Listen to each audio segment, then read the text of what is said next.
Boa noite a todos.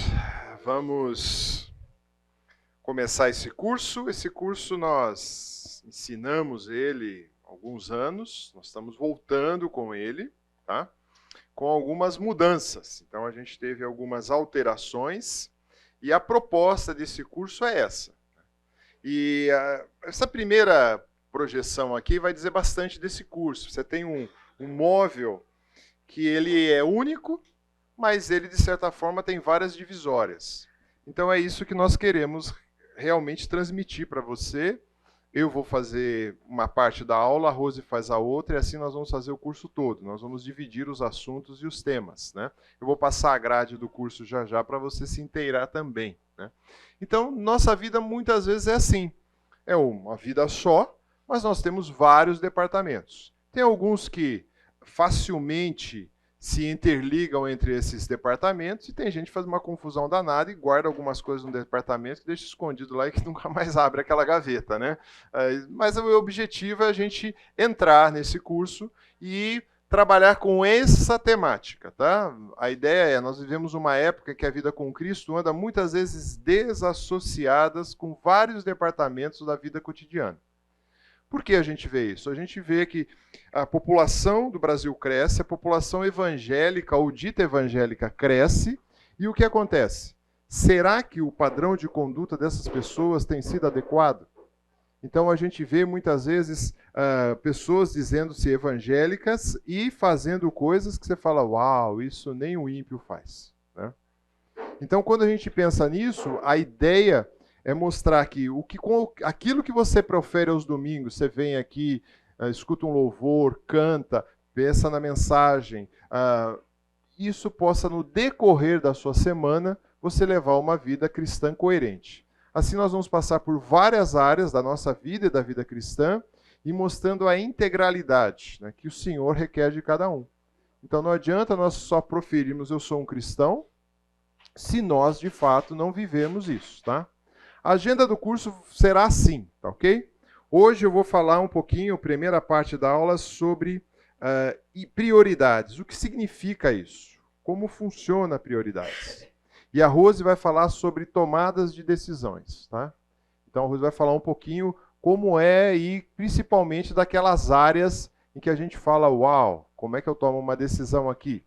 Semana que vem nós vamos falar um pouquinho sobre amizades. Então nós vamos falar como é a ideia de um ideal de amizade, e muitas vezes ver amizades que não são muito correspondidas. Vamos falar exemplos bíblicos de amizade também, e vamos falar também um pouquinho do que, como a gente pode se encorajar nas amizades, que isso é um assunto muito importante, e a gente vai ver vários exemplos bíblicos sobre a amizade, tá? Depois nós vamos falar um pouquinho como família, uma vida cristã integral na família, pensando no cônjuge, pensando de filhos para com pais, depois pensando dos pais para com os filhos e também pensando no ambiente dos pais mais idosos. Então nós vamos trabalhar com isso também, tá? Depois nós vamos falar um pouquinho, isso é a novidade que tem nesse curso, nós vamos falar um pouquinho sobre os solteiros, né?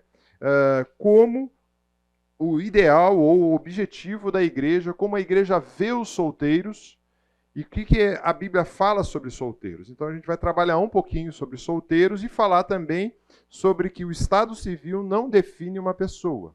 Então nós vamos ter uma aula inteira falando sobre o solteiro. A próxima aula nós vamos falar sobre pureza. O que tem a ver isso sobre pureza? Como funciona a questão de pureza? Nós somos chamados para sermos puros diante do Senhor. Então, como a gente vai levar essa vida de pureza na vida cristã ou no nosso dia a dia? Vamos falar também sobre a vida integral no trabalho. Como você se porta no seu trabalho? A visão bíblica de trabalho, seus deveres e responsabilidades com o seu trabalho. Vamos falar um pouquinho também sobre finanças. Como a gente entende o princípio de mordomia, como a gente entende o princípio de contribuição, como a gente entende os personagens bíblicos que muitas vezes não foram fiéis ou derraparam nesse tipo de conduta. E também nós vamos falar sobre como o serviço na igreja é importante na vida de um cristão. Então nós vamos passar por todos esses assuntos, né? Se Deus permitir, vamos estar todas as aulas aqui. Se Deus permitir, quero ver vocês também por aqui. Então nós vamos ver. De fato, é uma aula mais prática, mas ao mesmo tempo a ideia é mexer e bagunçar um pouquinho, talvez, as estabilidades que você já esteja há muito tempo. Pergunta até aqui? Alguma dúvida? Quer desistir já ou quer continuar? Agora é tarde, agora vai continuar, tá? Muito bem. Vamos falar um pouquinho de prioridades, tá? Vivência de prioridades com sabedoria. Você talvez já escutou sobre prioridade em algum momento da sua vida. E nós vamos definir e vamos dar uma introdução. Então eu gostaria de avaliar com você. Nós somos, por natureza, um povo que não pensa muito no futuro. E nós muitas vezes não priorizamos as coisas. E quando a gente olha, já se passou 10, já se passou 20, 30, 40... E você fala, uau, tudo isso já passou e foi muito rápido. Então, por exemplo, um exemplo clássico, muitas vezes, de deixar para fazer as coisas depois, quem anda por São Paulo e viu quando nós tivemos a Copa do Mundo aqui, eles estavam criando um trem que sairia da capital, do centro, talvez ali, ou passaria para alguns locais e chegaria até o aeroporto. Quando que esse trem terminou? Terminou quase há 2 anos atrás, a Copa já tinha acontecido há muito tempo. Ou seja, não priorizaram, não organizaram, as coisas não aconteceram. Então, quando você olha, qual é hoje o seu maior objetivo na vida? Só uma pergunta só para você, para a gente ilustrar. Qual que é o seu objetivo de vida hoje? Você tem um objetivo? Você olha e fala assim, olha, eu quero chegar nisso. Não estamos falando em tempo ainda, tá? Segunda pergunta. Daqui a 5 anos, como eu gostaria de ser ou estar? Pense daqui 5 anos. O que você imagina você daqui 5 anos? Já parou para pensar? Bom, para 5 anos eu tenho que pensar. E daqui 1 ano, como que eu devo estar? Parou para avaliar isso também? Aí também você tem que fazer uma outra regressão. E nessa semana, o que eu preciso fazer? Então, se você já pensou, o maior objetivo da minha vida, talvez, vamos colocar aqui, então nós temos várias áreas, mas talvez o maior objetivo da sua vida, você fala assim, não, eu quero conhecer Israel. Quero fazer aquele passeio turístico ali para a Terra Prometida. Legal. Aí você vai numa agência de turismo, cota o preço e descobre que custa quase 15 mil reais. Você fala, uau, pesado uma viagem. Mas você fala, mas eu tenho um objetivo de ir lá. O que você vai falar? Quanto tempo você vai juntar dinheiro? Só que você tem que começar a pensar quando? Essa semana que vai entrar. Essa semana que vai entrar, normalmente você gosta de tomar um cafezinho, comer um bolinho numa padaria, né? Você gasta, sei lá, chega ali, chega 15, 20 reais para gastar aquele bolinho. Aí você fala, opa, a Israel aqui, vou guardar. Para ter esse dinheiro para ir lá. E é lógico também, você tem que fazer outras provisões, não só relativa a dinheiro, mas relativa à sua agenda e assim por diante. Mas normalmente, tradicionalmente, como a gente vê prioridades? Vocês. Como a gente vê prioridades? Quem está em primeiro lugar nas prioridades? Primeiro, né? Primeiro, Deus. Você não vale falar mais. Quem está em segundo lugar? Família. É? Quem está em terceiro lugar? Trabalho. Quem está em quarto lugar? Igreja. Quem está em quinto lugar? Uma sogra. Não, sogra não. Quem está em quinto lugar? Quem? Amigos? Não. Lazer. Quem está em sexto lugar? Aquele cunhado legal, tal. Muito bem. Agora vamos lá. Primeiro Deus, segundo família, terceiro trabalho, quarto igreja, quinto lazer. Isso é o que a gente tem na nossa cabeça, concorda? Não é isso? Muito bem. Só que aí a gente tem que dar valor para essas coisas, concorda? Como que a gente dá valor para essas coisas? Quantidade de tempo. Legal. Então vamos lá, quanto tempo você gasta no seu trabalho? De 8 a 3 pontinhos. Quanto tempo você gasta na igreja? O culto, escola bíblica, 4 horas. Não, mas você tem coinonia, você prepara estudo, tá? Vamos pôr umas 10 horas? Semana?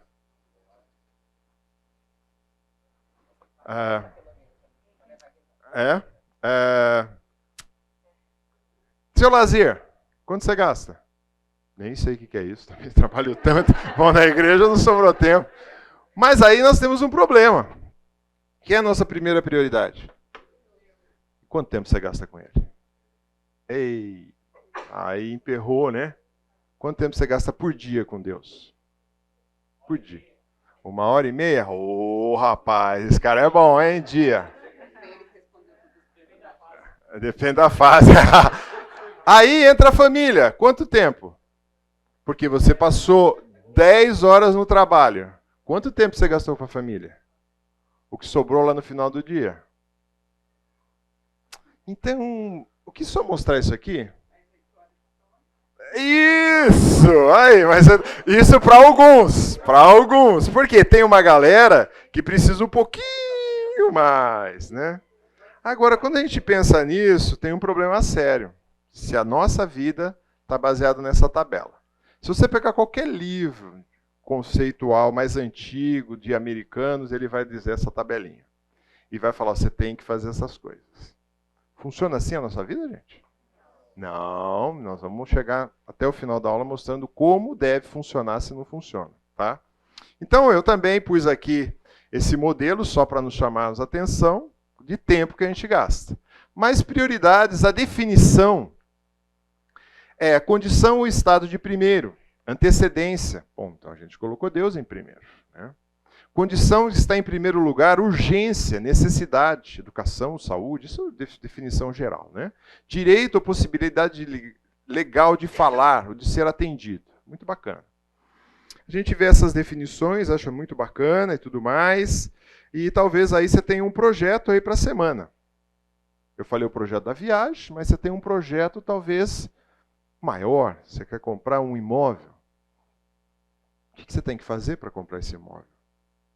Para alguns aqui, vai no banco amanhã, assina lá e compra o imóvel. Não, não é assim. Você vai ter que trabalhar, vai ter que guardar dinheiro, você vai ter que... É tempo que vai nisso. Então, não tem jeito. Prioridade está sempre amarrada com o tempo que a gente gasta. Houve um homem, alguns conheceram daqui, né? Esse homem foi... o Onassis, ele foi um dos homens que ficou por mais tempo quase no ranking dos mais ricos do mundo. Ele nasceu em 1900 e morreu em 75. Ele diz, aprendi o valor e a importância do tempo. Por isso trabalho 2 horas a mais todos os dias, de forma no final de cada ano ganho o equivalente a um mês extra de trabalho. Ou seja, ele trabalhava mais para ganhar mais, né? Isso é uma visão de um homem do mundo, né? Então, outras definições que a gente olha, por exemplo, tempo é dinheiro. Isso é uma grande mentira, tá, gente? Tempo não é dinheiro, pois o dinheiro você pode guardar e tempo você não consegue economizar, guardar. O tempo que nós estamos passando aqui já foi. Então, algumas considerações sobre isso. Primeiro, o exemplo de algumas questões, planejados e não planejados. Veja bem, o tempo vai passar da mesma forma para quem planeja e para quem não planeja, concorda? Só que o resultado vai ser bem diferente. Talvez aí você queira espiritualizar a coisa também. Eu te dou o direito de você espiritualizar a coisa. Mas veja bem, se você não se planeja, o tempo passa e você não conseguiu montar nada, você não conseguiu criar nada. Talvez, e aí você pode colocar objetivos é um pouco diferente. Você pode colocar objetivos, eu tenho o objetivo de ler tantos livros esse ano. E aí você chega à conclusão que as mídias, TV, séries, está te roubando todo o seu tempo. Você não leu nada, já estamos já em agosto. Você leu 2 livros. E o seu objetivo era ler 1 por mês, né? Então, o que planeja e o que não planeja. Outro também que não planejou investir nas prioridades, lamenta que gastou energias e recursos. Então, você não prioriza, você vai ficar se lamentando que falando, não consegui investir em nada, não consegui resultar em nada. Isso é uma realidade que nós temos com a parte física. Amanhã eu começo, né? Amanhã é segunda, é o dia. É muito interessante. Eu morei muitos anos aqui na Unicamp, para cima da Unicamp aqui, e quando passava a segunda de manhã, rapaz, segunda de manhã é o dia da culpa. Aquele lago estava lotado de gente fazendo exercício, só na segunda. Aí depois você fala, não, acho que o cara deu um intervalo na terça, na quarta, não, na quarta já tinha caído, na quinta, na sexta. É só segunda que é o dia da culpa, porque segunda-feira eu começo a fazer exercício, né? Segunda-feira a coisa vai adiantar. Mas, se você não planeja, você não vai fazer. Tem uma frase muito conhecida, e o autor dele foi um dos presidentes americanos, ele disse, se você falha em planejar, ou seja, se você não se planeja direitinho, você está planejando falhar. Então a gente precisa planejar. Penso que você talvez não seja aquela pessoa que tem uma planilha na sua frente o dia inteiro. Não estou falando que você precisa ter isso, mas você precisa saber como é que vai rolar aquele dia seu, aquela semana, aquele mês, se você realizou tudo. Então aí a minha pergunta também para você avaliar, nessa semana, onde você gastou, investiu, ou na realidade você desperdiçou o tempo que você teve? Passou o tempo e não aconteceu nada. Essas são perguntas para incomodar um pouco. Porque aí você pode avaliar e falar assim, puxa, gastei meu tempo de forma desnecessária, com coisas que não tinha valor nenhum, que não tinha e que não respondia às minhas prioridades. Há uma outra questão também do que é importante e do que é urgente. Nós temos uma visão um pouco equivocada do que é importante e do que é urgente. Então, por exemplo, quando a gente pensa, né, urgente era aquilo que era importante e que não foi realizado. Então, quando você tem algo que não faz, ele passa a acumular, ele passa a ser urgente. E aí você tem que fazer, senão a coisa não vai dar certo. Por exemplo, é importante você dar uma olhada de vez em quando na torneira da cozinha, homem, né? No registro do gás, ele está funcionando. Porque na hora que estourar, aí você amarra. Faz a famosa gambiarra. Né? Aí passou a ser urgente. Né? Era algo importante que você foi deixando, e passa a ser urgente. Né? E também precisa definir bem o que é urgente e o que é importante. Por exemplo, o bombeiro é um exemplo muito clássico disso. Nós achamos que o bombeiro só tem a função daqui, né? De apagar incêndio. Mas ele apaga o incêndio quando? Quando o negócio está urgente, né? Essas semanas atrás, o bombeiro vem aqui vistoriar todos os prédios.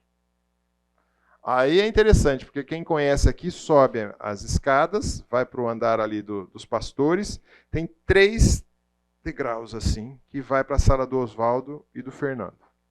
O que o bombeiro mandou colocar? Corrimão. Tá lindo? Um corrimãozinho. Eu falei, gente, daqui a pouco nesse aqui que tem um só vai ter que pôr corrimão também. Porque ele precisa. Aí tinha uma escada que não se utiliza mais em caracol, ele olhou, falou assim, essa escada precisa ter mais reforço, não pode ser assim. O que é isso? Prevenção. Então ele vê, avalia as instalações, vê a parte elétrica, vê os hidrantes, vê os extintores, para prevenir o quê? Porque aqui, nesse prédio aqui, bonito e maravilhoso que você vê, a gente até brinca. Se caso começar um fogo aqui, o que nós vamos sair? O Fernando até brinca e fala assim, eu vou olhar na prateleira, vou escolher uns 4, 5 que eu mais me agrado, pôr de braço baixo e sair correndo. Porque aqui é tudo madeira. Na hora que pega fogo aqui, pá, acabou, né?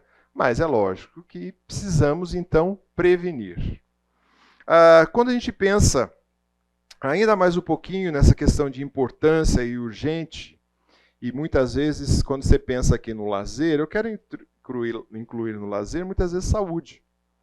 Você vai ao médico, ele fala, você precisa fazer exercícios regulares. Você fala, tá bom, mas eu estou trabalhando aqui demais, não dá para fazer. Aí você vai de novo e a saúde está lá embaixo. Aí você corre fazer. Então, o que era uma prioridade, que deveria ser importante, passa a ser urgente. Dizem que tem esse ditado americano, não deixe para amanhã o que você pode fazer hoje. Mas diz que tem um ditado europeu que diz assim, deixe tudo que puder para amanhã, pois amanhã talvez você não tenha que fazer nada. né? Então, eu acho que nós estamos quase nessa linha aí como brasileiro, né? Mas, não sei se é fato, mas eu li por aí, né? Um general americano diz: o que é urgente raras vezes é importante, o que é importante raras vezes é urgente. A gente tem essa definição. Algumas perguntinhas aí para você mais, né? E isso faz toda a diferença quando você pensa em prioridades. Quem é Deus para você? Ele de fato é Senhor da sua vida? Se ele é isso, qual é a prioridade que você está dando para Deus e para as coisas de Deus? O cônjuge? A mesma coisa. Quem é? De fato tem essa importância toda? Seus filhos ou os pais. E aqui a gente tem que sempre tomar um cuidado para aqueles que têm filhos, que muitas vezes há um endeusamento exagerado dos filhos. E não é por aí também. Nós vamos conversar um pouquinho disso no próximos encontros. O seu trabalho, o que é o trabalho para você? Se o trabalho para você é o fim em si mesmo ou o fim último, está errado. Trabalho é uma ferramenta que o Senhor te dá para que você possa se sustentar. Ponto. Se é ali que está a sua realização, opa, tem alguma coisa errada que você tem que avaliar. Tá? O seu serviço no reino de Deus, como que é? Isso, se der tempo, se eu pensar nisso, eu vou fazer alguma coisa. Se. Porque talvez isso aqui, a gente pôs igreja aqui em quarta, às vezes está lá embaixo, se é que está. Né? Então a gente precisa sempre avaliar essas questões no nosso dia a dia, nas nossas vidas. Né? Então, agora eu quero passar para vocês, e o seu lazer também, que eu já falei. Como é que eu entendo o modelo de prioridades em ação e com exemplos bíblicos? Eu entendo um pouco diferente do que essa tabela aqui. Tá? Eu entendo ela um pouquinho diferente. Eu entendo ela nesse formato. Imaginando que essa é a minha vida. Quem que tem que estar o centro da minha vida? O Senhor. E eu estou em torno aqui. E tem questões e situações no entorno maior dela. Então, como Deus e eu tenho me relacionado, por isso a setinha vai dos dois lados, como tem sido essas interações comigo e com Deus? E aí sim, eu tenho lá minha família, eu tenho lá o mundo, os ministérios, ou os que eu sirvo na igreja, o governo e o trabalho. Agora a questão é o seguinte, eu não consigo estar no meu trabalho e falar assim, não, aqui é só trabalho, deixa Deus fora dessa equação. Eu não consigo fazer dessa forma. Eu tenho que ter diferentemente do que uma lista assim, eu tenho que ter isso em outro plano, num plano horizontal, onde todas essas coisas são interligadas. E elas são tão interligadas que a partir do momento em que eu gasto muito tempo aqui, ela vai comer tempo da onde? Das outras coisas. Se eu aumento a minha participação aqui no trabalho, vai comer parte da família, nos meus relacionamentos com amizades, no que eu interajo com o governo, município, cidade, vizinhança. Então, as nossas prioridades, elas caminham onde tem que passar tudo pelo crivo de Deus. Então, quanto tempo eu gasto com o meu trabalho? E qual a qualidade desse trabalho? Então, se eu aumento a qualidade, talvez você fale assim, não, eu tenho que dedicar muito tempo para a minha família. E resolve dedicar todo o tempo para a sua família. Qual o problema? Como é que você vai sustentar a família? Ou você fala, não, olha, o médico falou que tem que fazer exercício, então eu vou para a academia, vou de manhã 4 horas e à tarde 4 horas. Uau! Né? E o resto? Então, quando há uma distorção nessas questões, o problema começa a ficar sério. Então, assim, para mim, não funciona. O modelo que nós vamos ver nas Escrituras é um modelo como esse. Por exemplo, na vida de alguns personagens. O primeiro personagem é a vida de José. Quem pode ler? Dá para enxergar aí? Gênesis 39, verso 7 até o verso 12. Aconteceu, depois dessas coisas, que a mulher de seu senhor pôs os olhos em José e lhe disse, deita-te comigo. Ele, porém, recusou e disse à mulher de seu senhor, tem por mordomo o meu senhor e não sabe o que há em casa.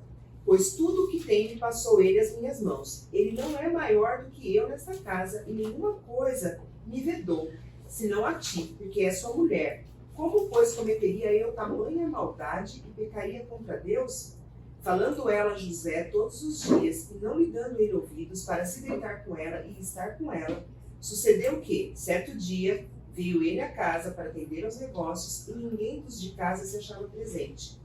Então ela o pegou pelas vestes e lhe disse: deita-te comigo. Ele, porém, deixando as vestes nas mãos dela, saiu fugindo para fora. Fugiu. Muito bem.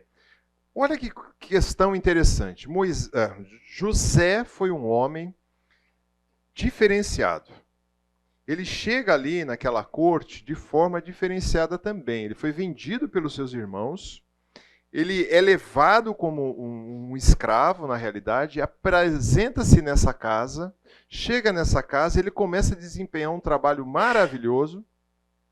O seu senhor da casa coloca ele como um mordomo, como diz o texto aqui, uma pessoa de destaque naquele lar. Tá?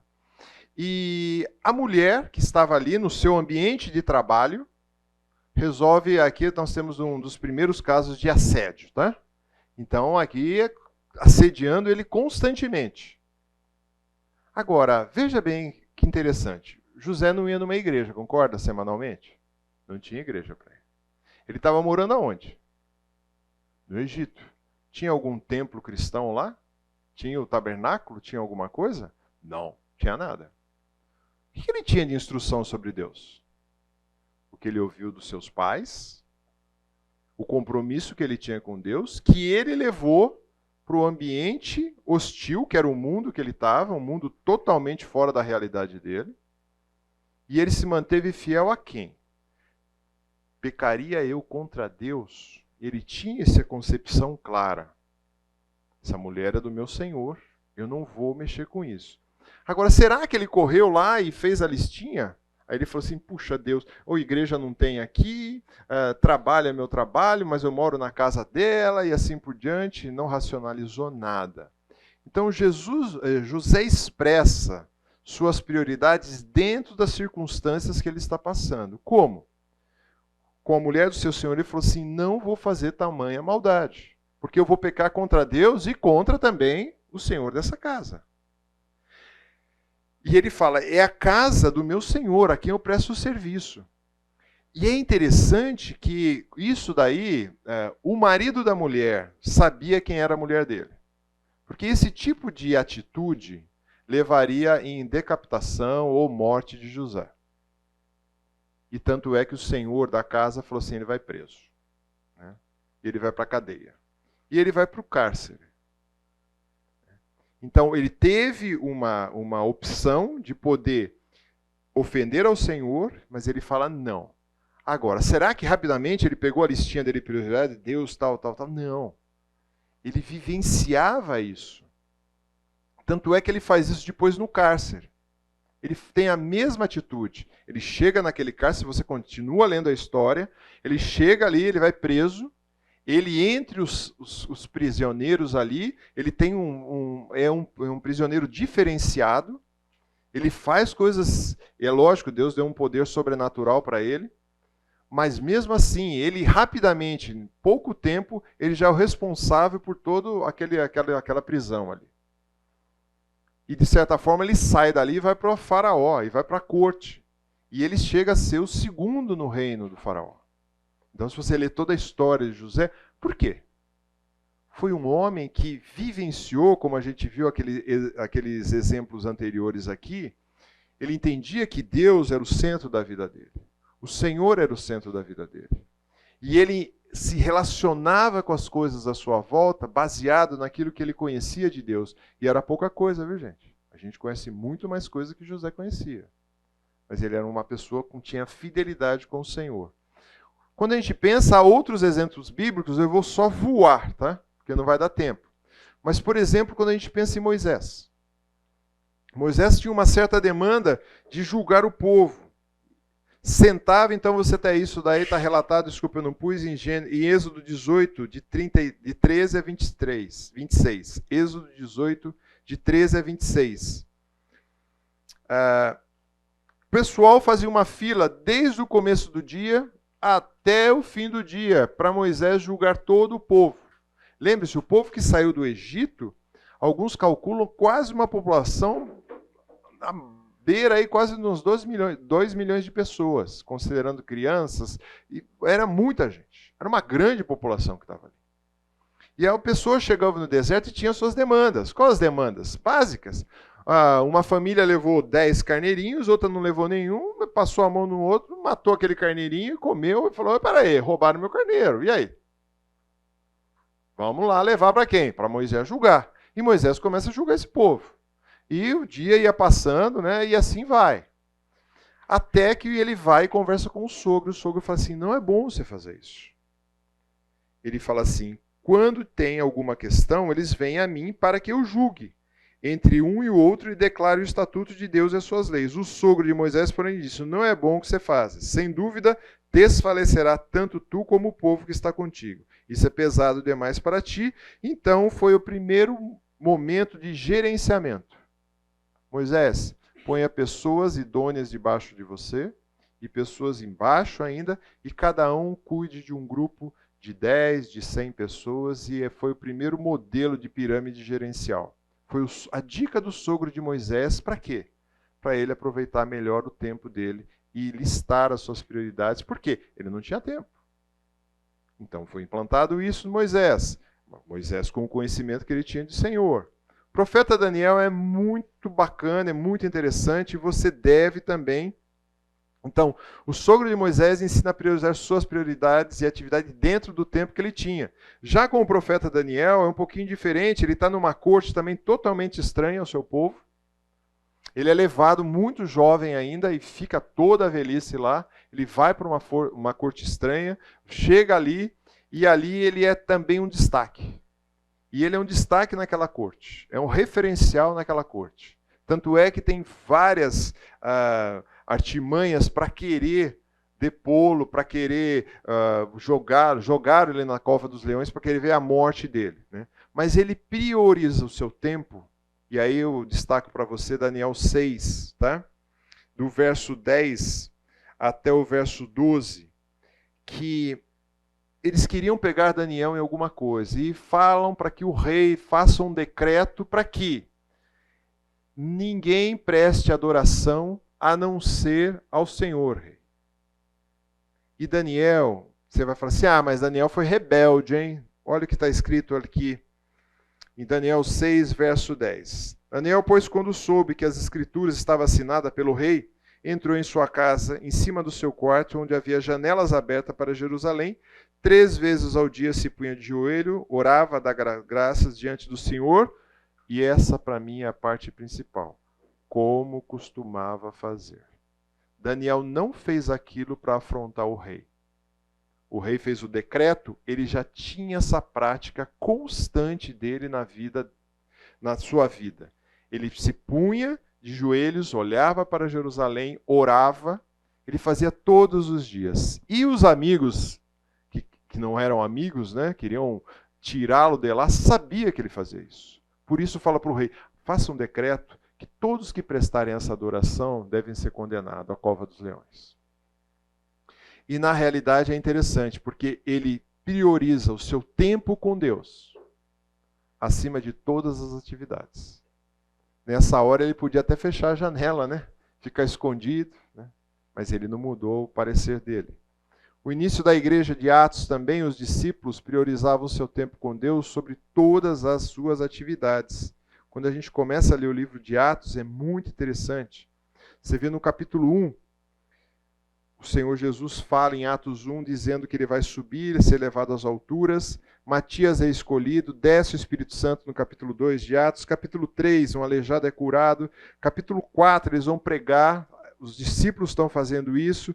Capítulo 6, eles chegam à seguinte conclusão, do verso 2 até o verso 4, diz assim: Então os 12 convocaram a multidão dos discípulos e disseram, não é razoável que nós abandonemos a palavra de Deus para servir mesas.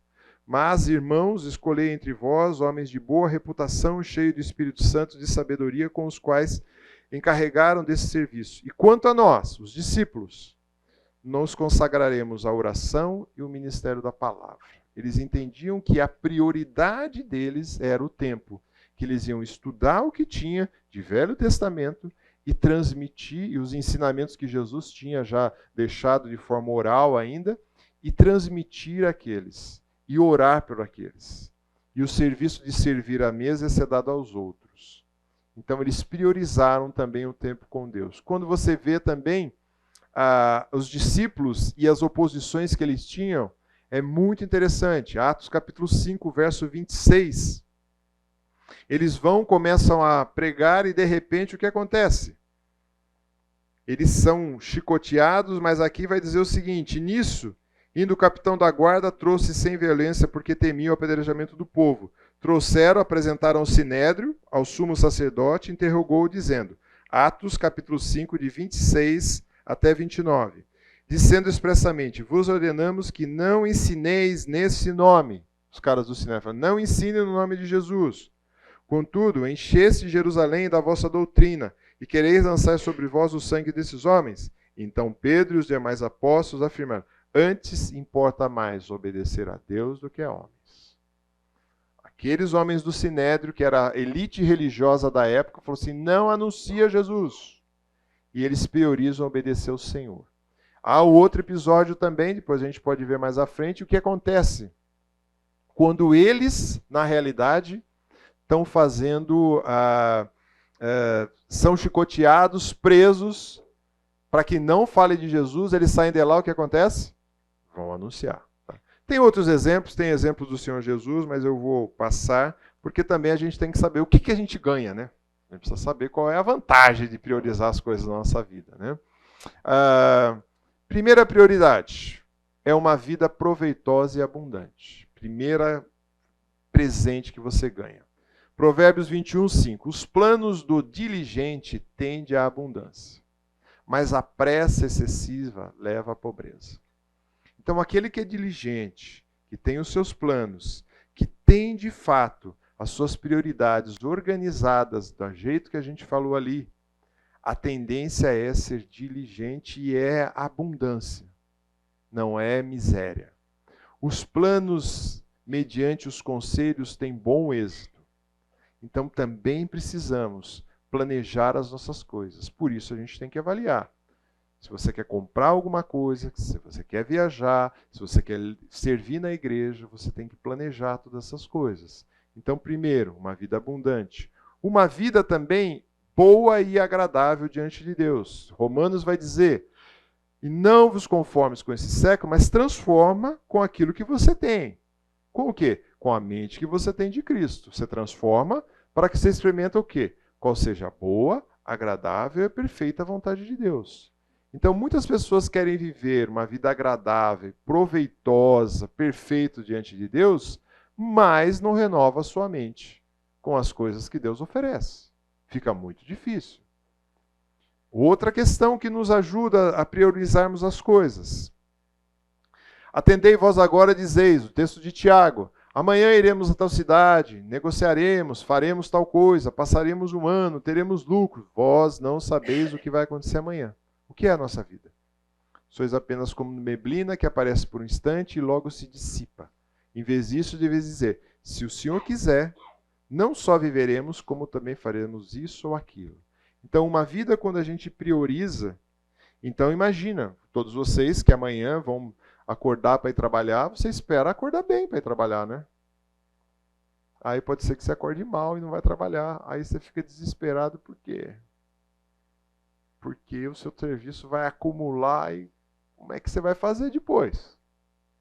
Então o texto de Tiago vai dizer isso. Né? Se o Senhor quiser, nós vamos fazer tal coisa. Então a nossa dependência tem que ser do Senhor e levar as nossas prioridades na dependência do Senhor constantemente.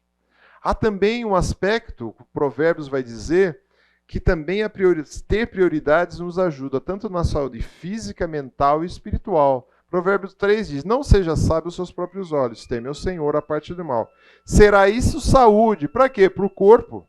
E refrigério para quem? Para os ossos. Então, se nós temos a nossa vida toda bagunçada, desorientada, nós vamos ter falência dos nossos órgãos, nós vamos ter um estresse danado e espiritualmente nós vamos ficar debilitados. Estou acabando, viu, gente? Prometo. E também a gente passa a desfrutar da melhor parte. Esse exemplo é fantástico sobre prioridade e importância. O exemplo de Marta e Maria. Marta agitava-se de um lado para o outro, ocupada com muitos serviços. Então se aproximou-se de Jesus e disse: Senhor, não te importas que a minha irmã está deixando que eu fique servir sozinha? Ordena, pois, que venha me ajudar. Respondeu o Senhor: Marta, Marta, andas inquietas e te preocupas com muitas coisas. Entretanto, pouco é necessário, ou mesmo uma só coisa. Maria, pois, escolheu a boa parte. Então, será que dentro das nossas prioridades nós escolhemos a boa parte? São questões. Muitas vezes a gente precisa mudar nossas perspectivas de prioridade. Os discípulos eram pescadores. Jesus, de ofício, vamos chamar assim, tá? Ele era carpinteiro. Talvez o que ele mais entendesse próximo a uma pescaria era consertar um barco de madeira. Concorda? Junto do mar da Galileia, viu Simão e André que lançavam ao rei de um mar e eram pescadores. E ele disse: Vinde após mim, eu vos farei pescadores de homens. Então deixaram imediatamente a rede e o seguiram. Jesus tinha uma proposta melhor para eles. Sei que vocês são os pescadores, vocês fazem isso, é o ganha-pão de vocês, mas tem uma proposta melhor para vocês. Vão pescar outra coisa. Deixa de pescar peixe. Vão pescar vidas. Então, muitas vezes, nós precisamos mudar nossas prioridades. Às vezes, você precisa ajustar suas prioridades. Não estou dizendo que você não vai ter o teu tempo de oração, de leitura. Você tem que fazer isso. Tem que agendar dentro do seu dia. Você vai ter que trabalhar. Você vai ter que ter o tempo com a família. Você vai ter o tempo de lazer, o serviço na igreja. Mas todas essas coisas, elas correm juntas. Elas não correm assim numa tabela listada. Tá? Volto àquelas perguntas que eu fiz para vocês. E acho que agora você tem condição de responder. Quem é Deus para você nessa história? Quem é o seu cônjuge? Quem são seus filhos ou seus pais? Qual é o seu trabalho e como é o seu trabalho? E o seu serviço no reino, como anda? E como anda o seu lazer? Perguntas e questões? Não? Então vamos lá. Depois que fala de prioridade, a minha parte, que é tomada de decisão, fica um pouquinho mais fácil, né?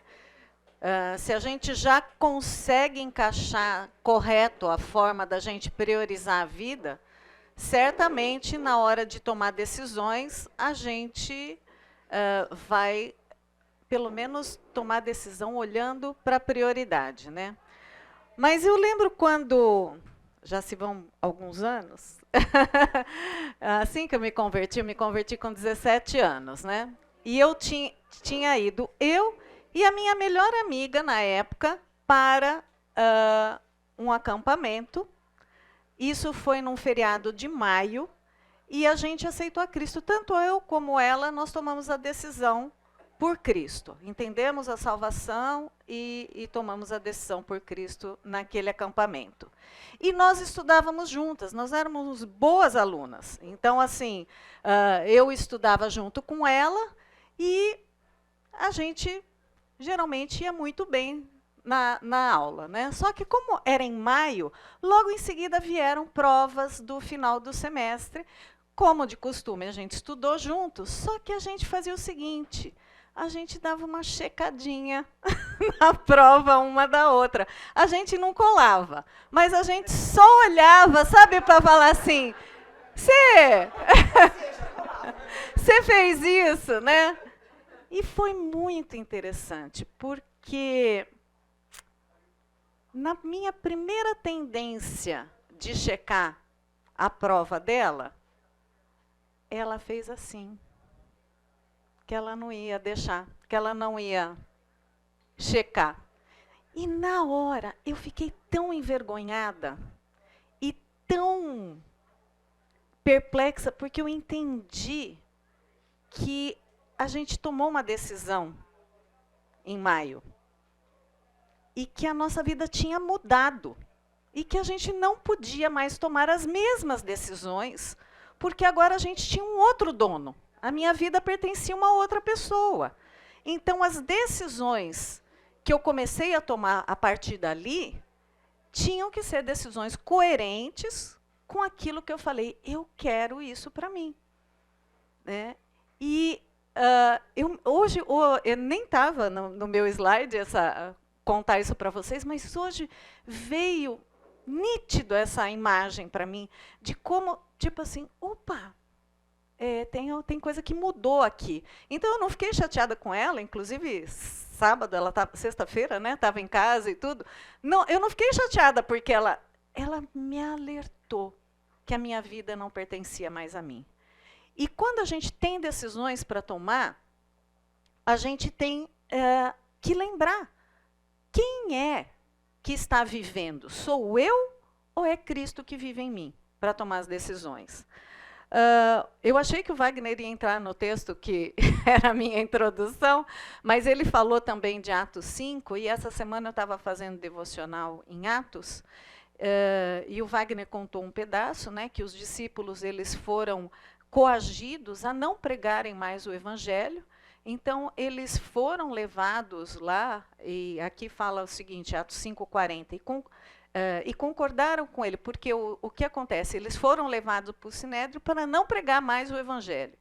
E falaram assim, vamos fazer o seguinte, vamos soltar eles, e se isso for de Deus, vai perdurar, senão vai acabar. E falaram, e concordaram com ele. E chamando os apóstolos, e tendo-os açoitado, mandaram então que não falassem no nome de Jesus e deixaram ir. Quer dizer, primeiro o que eles fizeram antes de deixar ir? Vamos dar uma surra neles? Depois a gente liberta. Né? Os apóstolos saíram dos sinédrios alegres por terem sido considerados dignos de serem humilhados e por causa do nome. Eles saíram alegres. E aí eu fiquei pensando, como tem sido difícil ver pessoas tomando decisão aonde você vai se machucar, vai ser humilhado, vai ser ridicularizado, vai doer.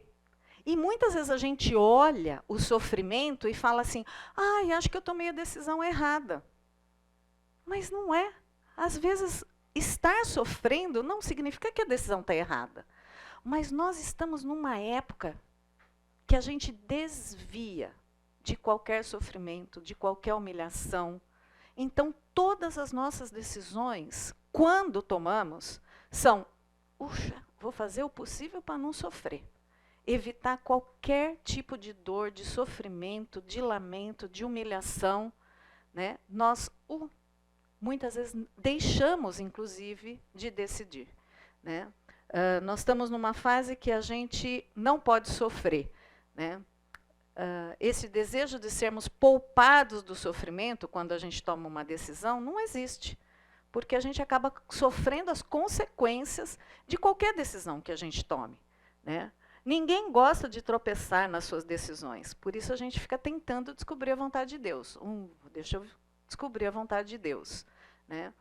E que se torna fundamental. No fundo, o que nós queremos é estar livre das consequências negativas. Então, às vezes, a gente fica nessa busca. Não, eu ainda não sei qual é a vontade de Deus nesse assunto, eu não sei qual é a vontade de Deus nesse assunto. Nós estamos só evitando, muitas vezes, as consequências negativas. Mas a palavra de Deus, gente, ela nos dá uma péssima notícia. Porque Salmo 34:19 fala, muitas são as aflições do justo. Muitas. Nós estamos numa era que ninguém quer sofrer. Todo mundo nasceu para ser feliz. Né? Mas não é o que a Bíblia nos fala.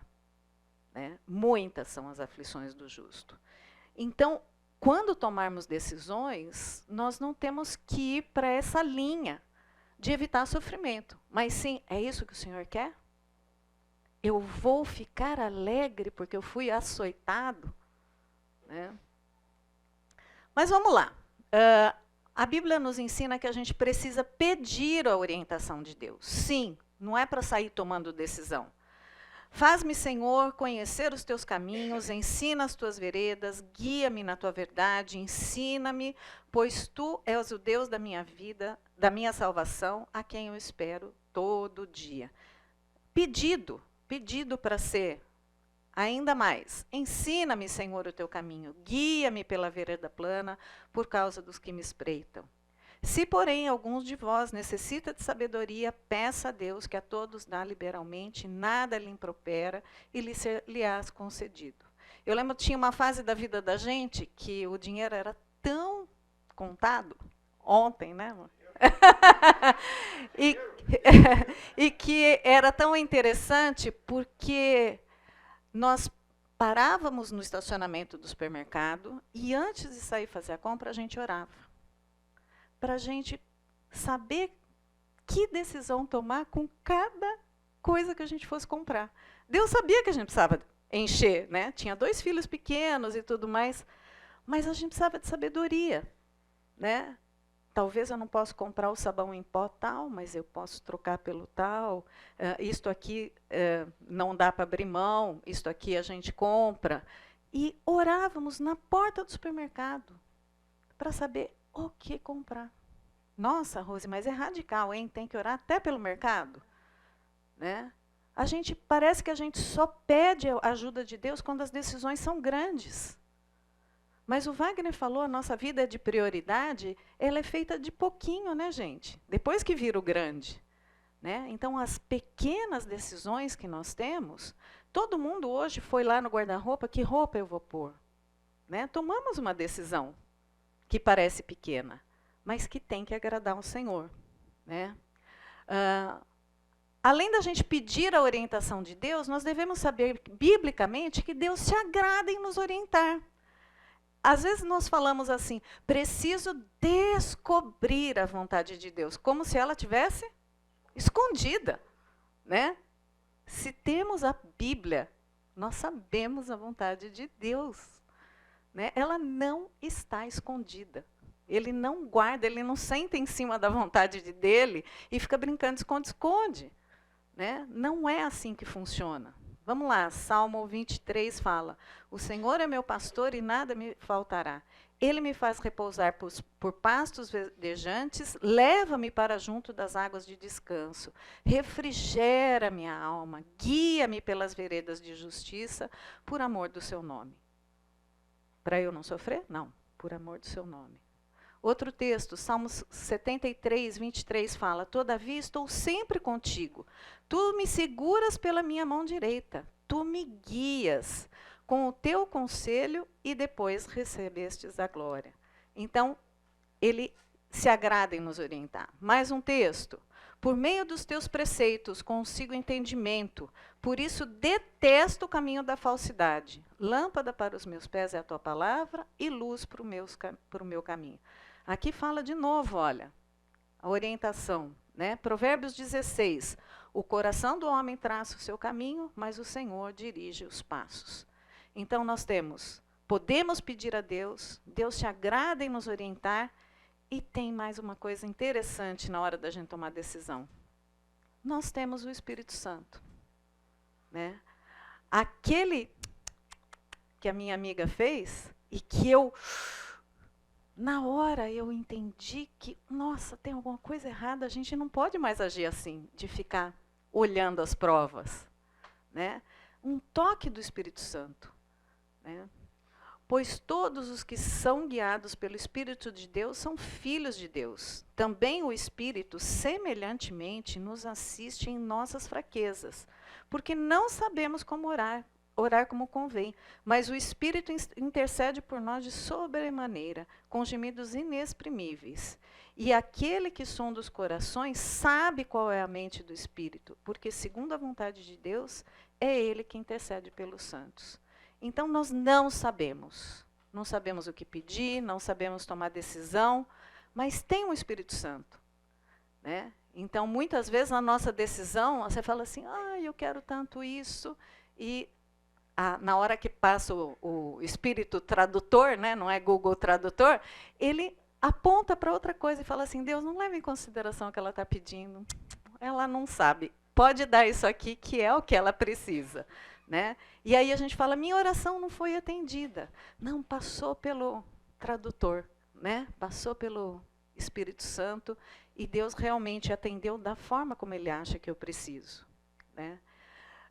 Mas não tem só como pedirmos para Deus, saber que Deus se agrada em nos orientar nas nossas decisões, saber que temos o Espírito Santo, que muitas vezes nos traduz, mas existem condições para eu entender e receber essa orientação de Deus. Salmo 25:9 fala, guia os humildes na justiça e ensina os mansos em seu caminho. Como que tem que estar meu coração? Ele tem que ser ensinável para eu conseguir tomar uma decisão. Quando eu não tenho um coração ensinável, humilde, para aprender, fica difícil. Eu vou só naquilo que eu quero. E aí eu falo assim, não, mas eu quero ouvir a voz de Deus. Mas será mesmo? Você está humilde, manso, para entender o que Deus está te falando? Salmo 48 fala, agrada-me fazer a tua vontade, ó Deus meu. Dentro do meu coração está a tua lei. Será que eu fico agradada de fazer a vontade de Deus? Mesmo não sendo a minha? Né? É uma condição para que Deus se mostre na vontade dele. Né? Salmo 119, 24 fala, com efeito os teus testemunhos são o meu prazer, são os meus conselheiros. Né? Quer dizer, a palavra de Deus, os testemunhos de Deus são o meu prazer, eu estou ali me deliciando na palavra. Né? Se eu estou fazendo isso, na hora de buscar a Deus, de ouvir a Deus, de entender o Espírito Santo para a tomada de decisões, começa a fazer sentido. Né? Mas se você está naquela vida assim, puxa, não tive tempo com Deus hoje, amanhã, quer dizer, aquela lista de prioridades sua está toda invertida, né? Ou o seu círculo não está funcionando, o que acontece? Fica difícil, realmente você não consegue saber a vontade de Deus, porque não tem sido o seu prazer os testemunhos. Né? Provérbios 3 fala, confia no Senhor de todo o teu coração, não te estribes no teu próprio entendimento, reconhece em todos os teus caminhos e Ele endireitará as suas veredas. Né? Então, essas são algumas condições que a gente tem que estar vivendo para realmente conseguir as orientações que Deus se alegra em dar. Vamos lembrar disso, Ele se alegra em dar, gente. Ele quer que você faça a vontade dEle. Então, Ele não está escondendo a vontade dEle na hora das decisões que a gente precisa tomar. Né? Mais um texto que fala sobre isso. Rogo-vos, irmãos, pelas misericórdias de Deus, que apresentei o vosso corpo por sacrifício vivo, santo e agradável a Deus, que é o vosso culto racional. E não vos conformeis com este século. Wagner já falou desse versículo também. Eu não posso tomar decisões por modismo. Não é porque todo mundo está fazendo, não é porque é a tendência. Então eu vou tomar a decisão porque, a maioria vai ser agradada se eu tomar essa decisão. Não é por aí. Né? Não vos conformeis com esse século. Né? Então, por isso, a gente precisa estar nas outras condições. E mais um ponto que a Bíblia nos fala. Se você buscou a Deus, você ouviu as coisas de Deus, você tem estado numa comunhão com o Senhor, você escuta o Espírito Santo, e ainda assim você está em dúvida, é justo pedir conselhos. Né? A palavra de Deus fala, o caminho do insensato aos seus próprios olhos parece reto, mas o sábio dá ouvidos a conselhos. É muito humilde da parte da gente pedirmos conselhos. E é lógico que a gente precisa escutar, ver para quem você vai pedir conselho. Né? Porque também não é para qualquer um que você vai pedir conselho. Né? Eu e o Wagner, a gente é de uma outra geração, mas eu acho que tem um público que também tem uma geração mais antiga, essa nova profissão de influencer, né, gente? Então, Influenciando o quê? Na minha decisão, não pode ser o influencer. Na minha decisão, não pode ser aquele que tem mais seguidores. Né? Tem que ser o Senhor que eu sigo.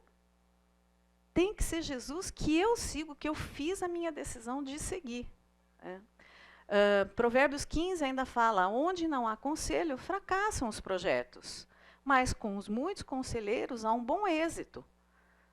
Então, vale a pena pedirmos conselhos também. Eu olho para a palavra, eu rogo a Deus que me ajude naquela decisão, eu peço para o Espírito Santo guiar, eu peço conselho, mas, gente, no fim, quem decide é você. É interessante, eu trabalho com aconselhamento e algumas vezes as pessoas chegam, expõem todo o problema e falam assim, e aí, o que eu tenho que fazer? Uau! Não somos nós que falamos. A gente dá conselho, a gente mostra textos bíblicos, a gente mostra para onde se inclina a palavra do Senhor naquele assunto. Mas quem tem que tomar a decisão e quem vai sofrer as consequências da decisão é você. E, gente, lembra, eu vou voltar lá no começo. Muitas vezes tomamos decisões acertadas que agradam o Senhor e sofremos consequências dolorosas.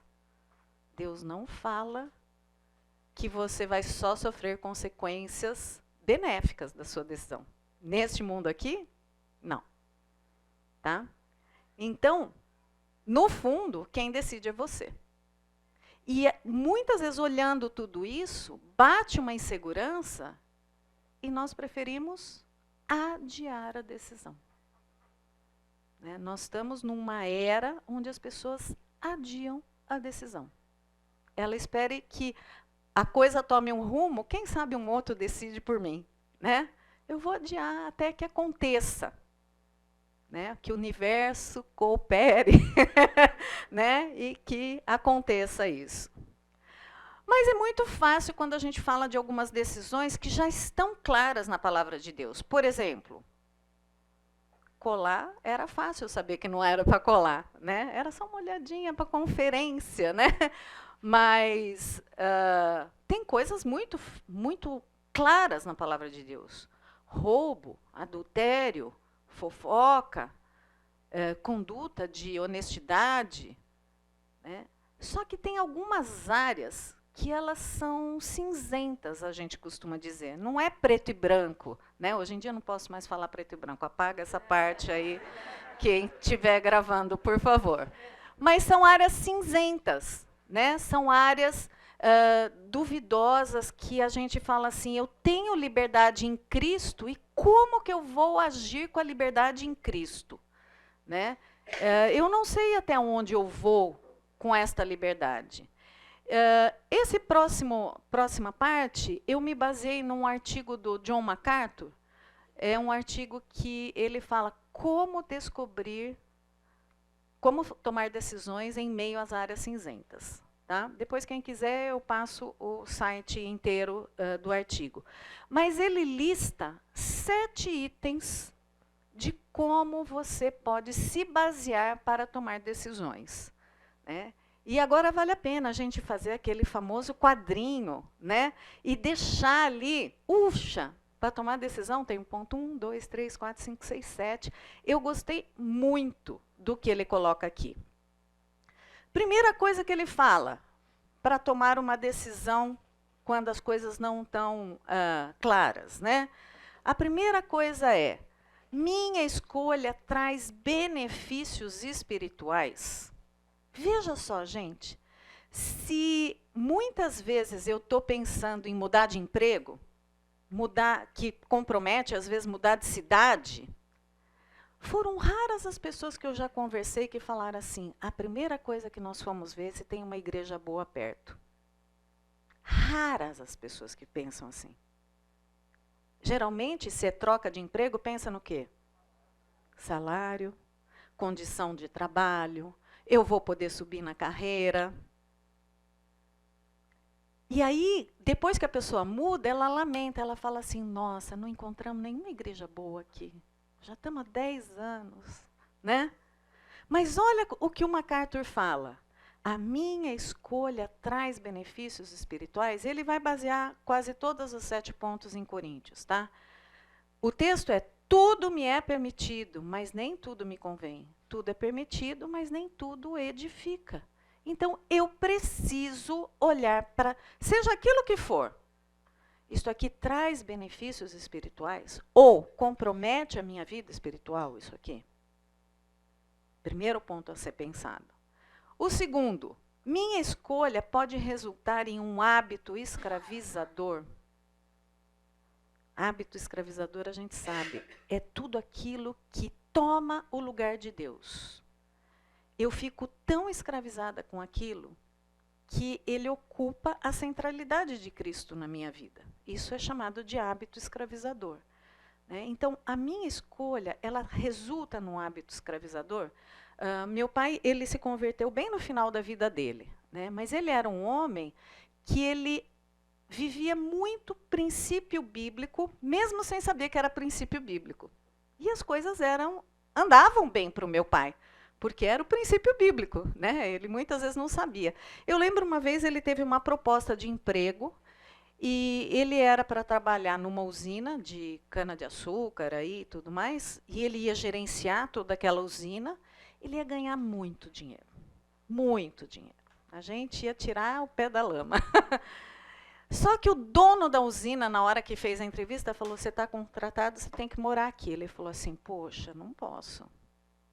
Meus filhos estão em idade escolar, né? Eu vou morar na cidade ao lado, que na época era Ribeirão Preto, para que eles tenham condição. Eu estou vindo de São Paulo, eu não posso enfiar meus filhos dentro de uma usina, né? Então, e eu achei tão interessante, porque eu lembro dessa coisa até hoje. O cara falou assim, não, você precisa respirar esse trabalho. A hora que a gente precisar de você, nós vamos ter que te chamar. Se for 2 da manhã, se for 3 da manhã. E meu pai falou assim, não, isso não é para mim. Aí o cara falou, quanto você quer? E meu pai falou assim, não tem preço a minha paz. E ele não era cristão. Quantos de nós será que tomaríamos essa decisão? Ele não foi para esse emprego, demorou depois um tempo para ele ser recolocado, e depois ficou fazendo Campinas, São Paulo, quem faz essa vida sabe, meu pai fez 10 anos essa vida, por uma decisão que até hoje eu louvo a Deus, eu falo, que sábio que ele foi, priorizou a gente, não priorizou o dinheiro, nem o emprego. Sei lá se ele ia ter casamento depois de um tempo, né? Então, muitas vezes, gente, os princípios bíblicos, mesmo para pessoas que não são cristãs, né? E é lógico que isso Deus estava preservando a gente, né? Então, o texto bíblico aqui é, tudo me é permitido, mudei, né? Isso, do hábito escravizador. Mas nem tudo me convém, né? Eu não me deixarei dominar. Meu pai não se deixou dominar. Falou, isso aqui não é para mim. Né? O que eu faço no meu momento livre é meu. Né? Você não pode fazer esse tipo de coisa. Né? Outro item que o John MacArthur coloca, né? A minha escolha desonra o templo de Deus. Qual é o templo de Deus ali em cima? Não. É o meu corpo. Né? Acaso não sabem que o corpo de vocês é santuário do Espírito Santo, que habita em vocês, que ele foi dado por Deus e que vocês não são de si mesmos? Vocês foram comprados por alto preço, portanto, glorifiquem a Deus com seu próprio corpo. Eu tomo decisões que prejudicam o meu corpo. E aí nós podemos pensar em N decisões. Quanto tempo de sono eu tenho tido? Que tipo de comida eu como? Eu faço exercício pouco ou muito, que prejudica o meu corpo? Que tipo de roupa eu uso? Essas são decisões, gente, que entram no terceiro item da lista do John MacArthur. O meu corpo é santuário do Espírito Santo. É um templo. Não pertence a mim. Né? Meu corpo, minhas regras? Não. Meu corpo é as regras do Senhor. Tá? Esse é o outro ponto. Mais um. Minha escolha pode levar alguém a tropeçar? Eu sempre olhava esse texto aqui e ficava assim, gente, se a pessoa é fraca, ela que cresça, né? Eu sempre pensava assim, mas não é certo, né? E eu lembro uma vez, nós estávamos de férias em família, e a gente estava na praia, e um amigo muito querido falou assim, meu tio vai fazer um almoço para vocês. E o tio dele tinha barcos de pesca, lembra, Naila? Tinha barco de pesca, a comida ia vir fresquinha, sabe aquele camarão tirado assim na hora, aquele peixe que foi pescado de manhã, eu nem sabia o que era isso, né? Porque a gente só come as coisas que vêm congeladas. Aí nós falamos assim, legal, o que a gente pode levar? A gente leva as bebidas, então. A gente estava de férias, falamos, vamos levar uma cervejinha, vamos fazer uma batidinha, né? Acompanhar. Ele falou, meus queridos, não vai dar. Porque eu tenho um tio que está em recuperação de alcoolismo. Então, eu vou pedir, por gentileza, eu sei que vocês estão de férias, um calor danado, praia, aquele banquete que meu tio vai fazer, mas nós vamos pedir para você não levar. E é lógico, gente. Você acha que a gente ia querer que o tio dele tropeçasse? E se animasse, porque a gente ia lá levar alegria, né? e tropeçasse por causa de uma cerveja, que eu não preciso tomar. Né? Então, a escolha que eu faço, está fazendo alguém tropeçar? Eu estou levando essa pessoa para o mau caminho, talvez? Né? A comida, porém, não nos torna aceitáveis diante de Deus. Não seremos piores se não comermos, nem melhores se comermos. Contudo, tenha cuidado para com o exercício da liberdade de vocês. Não se torne uma pedra de tropeço para o fraco. A gente estava livre. A gente estava livre para beber. Entendemos que se a gente não se embriagar, não haveria problema. Mas a partir do momento que a minha liberdade vai ser pedra de tropeço para o outro, é uma decisão que eu tenho que tomar. Porque senão eu falto com amor. Não é porque o outro é fraco e eu falo, ele que fique forte. Não. Na vida cristã não é assim. Mais um item. Minha escolha promove o evangelho? Será que eu penso nisso quando eu faço decisão, gente? Não se torne motivo de tropeço nem para judeus, nem para gregos, nem para a igreja de Deus. Também eu procuro agradar a todos, de todas as formas, porque não estou procurando o meu próprio bem, mas o bem de muitos para que sejam salvos. Será que eu olho para isso? Né? Algumas pessoas às vezes chegam para mim e falam assim, nossa, lá na faculdade eu sou a única cristã. Lamentando. Não pode ser lamento, gente. Seja bênção ali, promova o evangelho. Né? Então, às vezes, a gente lamenta, só tem eu. Né? Que a gente possa ser bênção com essa decisão. Né? Eu estou no emprego, só tem incrédulo, eu vou sair. Peraí. Né? Se você vai para um lugar que só tem cristão, você não está promovendo o evangelho. Então, vamos promover o evangelho. Não adianta a gente ficar só entre nós, meus queridos.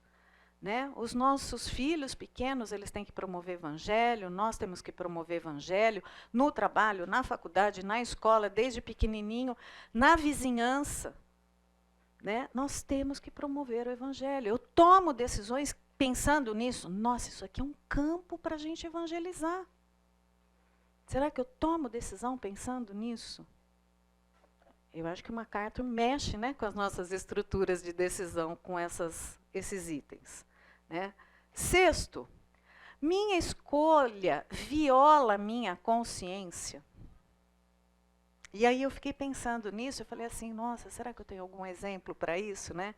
E eu me lembrei uma vez de uma jovem, ela trabalhava com vendas, e ela foi chamada para uma entrevista de emprego na Souza Cruz. E para ganhar, bem, né? Souza Cruz, cigarro, né? Era algo assim bem rentável, né? Fez a entrevista, passou. E aí essa jovem chegou para o Wagner e falou assim: e aí? Devo aceitar? Né? Eu vou vender cigarro. Né? O Wagner falou assim: olha, como emprego, é um emprego de venda. Né? Você não está instigando ninguém a fumar. Você vai vender para a padaria, você vai vender para o restaurante, você vai vender para o supermercado. A pessoa vai lá e pega o cigarro se quer. Mas e a sua consciência? Você fica tranquila? Né? A liberdade em Cristo é um emprego honesto. E essa pessoa não pegou emprego. Porque ela falou assim: eu não conseguiria dormir sabendo que eu ia instigar pessoas a fumar. Então, a consciência dela não deixou. Então, se eu tenho dúvidas, é não, gente. Se eu tenho dúvidas, é não. Porque provavelmente o Espírito Santo está falando em você. Mas aquele que tem dúvida é condenado se comer, porque não come com fé. E tudo o que não provém da fé é pecado. Então, esta moça, ela tinha dúvida. Ela falou assim: não é um emprego desonesto, não é errado, eu não estou cometendo nenhum pecado se eu trabalhar nessa empresa, eu faço venda para outras coisas hoje, qual o problema de vender cigarro? Mas a consciência dela falou não. E muitas vezes a gente cauteriza a nossa consciência. Né? E o último item aqui é: minha escolha glorifica a Deus.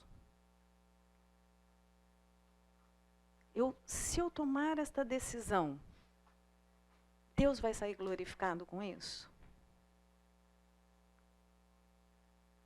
Assim, quer vocês comam, quer bebam ou façam qualquer outra coisa, façam tudo para a glória de Deus.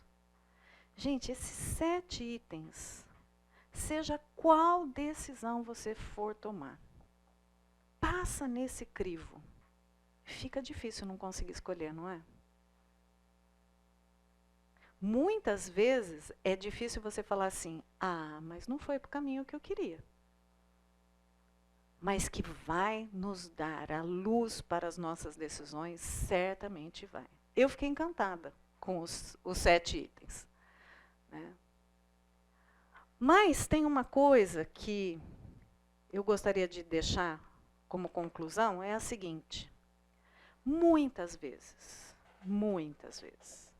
nós decidimos, às vezes até decidimos errado, mas, meus queridos, hoje em dia o mundo padece da gente manter decisões.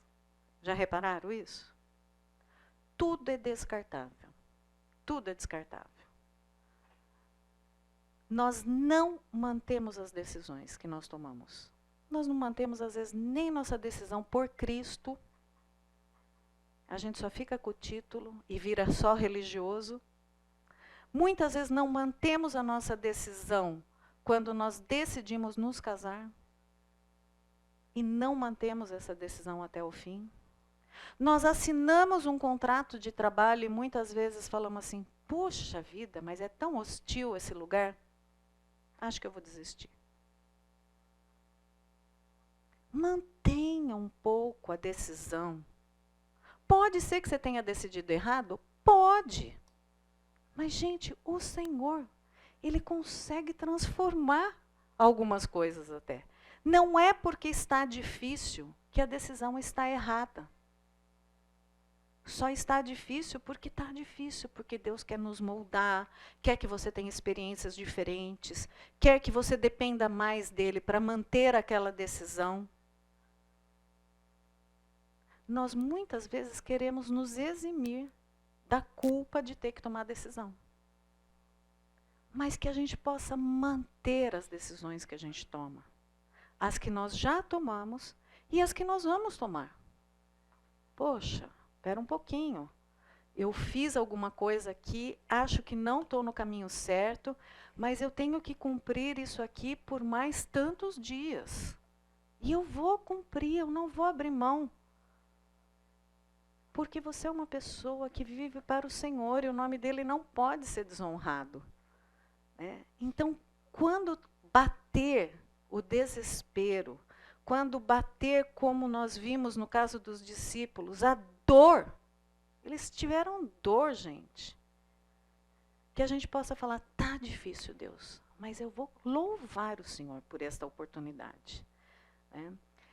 E eu quero terminar com o final do texto de Atos 5, o último versículo, se alguém puder ler, por favor. Depois que eles foram açoitados, depois que eles louvaram, o que fala? Se você puder ler para mim. Quem pode ler?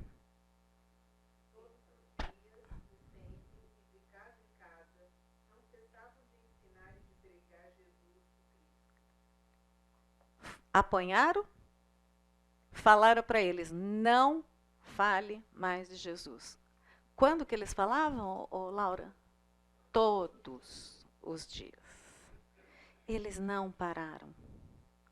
Eles não deixaram.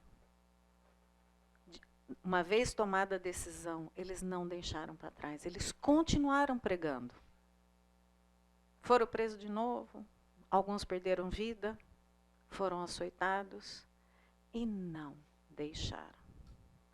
Então, que possamos ser pessoas que, quando tivermos que decidir daquilo que a gente julga pequeno e que a gente nem pede para o Senhor ajuda, que a gente fala, nariz em pé, a gente fala, isso aqui eu sei. Ou aqueles que nos dão frio na barriga e que a gente fala, precisamos da ajuda do Senhor. Que a palavra dele nos norteie. E que, em primeiro lugar, Deus saia agradado das nossas decisões. Tá bom? Vamos orar. Senhor Deus, eu quero agradecer, ó Deus, porque a tua palavra é tão rica, porque o Senhor não nos abandona, para o Senhor não tem assunto pequeno ou grande. Obrigado, ó Deus, porque o Senhor não falha, Deus, em nos ajudar. Que possamos ser sensíveis, ó Deus, e entender, ó Deus, naquelas decisões que tanto necessitamos tomar, ó Deus, que possamos realmente fazer isso, ó Deus, para que o teu nome seja engrandecido. Mesmo que haja sofrimento, ó Deus, que o Senhor nos socorra se estivermos sofrendo, se estivermos aflitos, mas que possamos, ó Deus, te agradar com cada uma das nossas decisões. Que ao começar essa semana, ó Deus, a gente possa se lembrar dessas verdades. Em nome de Jesus que eu oro. Amém. Até a semana que vem, pessoal.